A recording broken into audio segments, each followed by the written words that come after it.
So அது வந்து பார்த்தீங்கன்னா 200 வரை போச்சு. 200க்கு மேலேயே போயிடுச்சு. நான் அதுக்கப்புறம் வந்து செகண்ட் ஹாஃபில் வந்து இந்த இது கொடுத்துருந்தேன். அகைன் வந்து இந்த மீட்டிங் வந்து நான் கொடுத்துருந்தேன். இது வந்து பார்த்தீங்கன்னா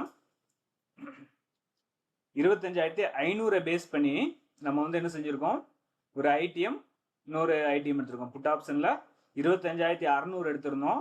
கால் ஆப்ஷன் வந்து 25,400. இந்த ரெண்டையும் வந்து நான் வந்து என்ன செஞ்சிருந்தேன், பேர் பண்ணியிருந்தேன். சரிங்களா?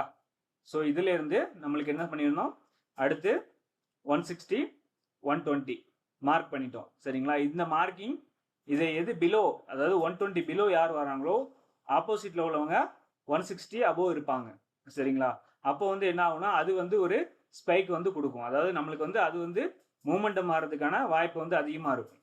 சரியா? ஸோ அந்த லெவலில் தான் நான் நான் வந்து என்ன செஞ்சிருந்தேன், இதையும் இந்த மார்க் பண்ணியே கொடுத்துருந்தேன். ஸோ அடுத்து என்னாச்சுன்னு பார்த்தீங்கன்னா